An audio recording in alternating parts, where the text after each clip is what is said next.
हम उसका मॉडल देखेंगे। Good afternoon to all of you. आज हम श्वसन तंत्र पर चर्चा कर रहे हैं। हमारे सामने जो दिख रहा है मॉडल, ये वर्किंग मॉडल है। मतलब श्वसन तंत्र जो हमारे शरीर का एक सिस्टम है, तंत्र है, वो किस तरह से कार्य करता है, उसकी कार्य प्रणाली को ये दिखाएगा। तो सबसे पहले श्वसन तंत्र होता क्या है?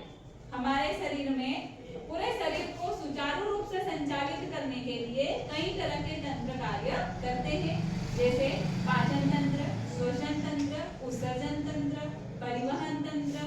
तो ये सारे सिस्टम आपस में मिलजुल कर कार्य करते हैं, तब जाके हमारे शरीर का अनुरक्षण का कार्य हो पाता है। आज हम चर्चा कर रहे हैं श्वसन तंत्र पे। श्वसन तंत्र कई अंगों से मिलकर बना होता है, जिसकी शुरुआत होती है नासिका छिद्र से। नासिका छिद्र से हमने प्राणवायु को इनहेल किया, मतलब अंदर की तरफ लिया। यह प्राणवायु नासिका से होते हुए, वायु नली से होते हुए पहुंचती है हमारे शरीर के अंदर उपस्थित दोनों लंग्स में, जिनको हम फेफड़े भी कहते हैं।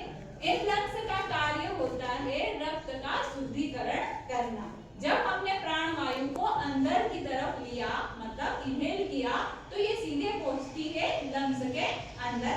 जब प्राणवायु लंग्स में जाती है तो लंग्स क्या हो जाते हैं? फूल जाते हैं, क्योंकि लंग्स के अंदर बहुत सारा जो हिस्सा होता है, जिनको हम ब्रोंकाई कहते हैं, जो छोटी छोटी कुप्पिकाओं से मिलकर बना होता है। ये कुप्पिकाएं जब प्राणवायु से भरती है तो फूल जाती है, और जब हम सांस को वापस छोड़ते हैं तो यही कुप्पिकाएं क्या हो जाती है? सिकुड़ जाती है। मतलब जब हमने सांस अंदर ली, तब आपने देखा होगा कि हमारा सीने वाला हिस्सा जो है वो क्या होता है?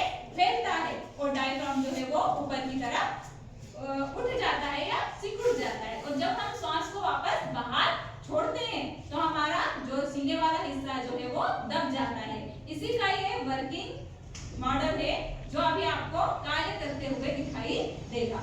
करके बताऊंगा।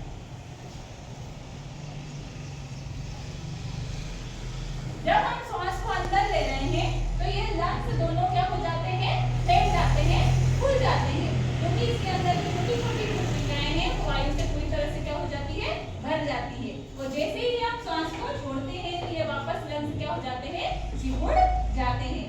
प्राणवायु जब अंदर जाती है तो रक्त के साथ मिलकर ऑक्सीजन उसे प्रोवाइड करती है, और रक्त को क्या करता है? शुद्ध किया जाता है, और यही रक्त फिर हार्ट में पहुंचाया जाता है, हृदय में पहुंचाया जाता है, और हृदय से सारे शरीर में ऑक्सीजन को पहुंचा दिया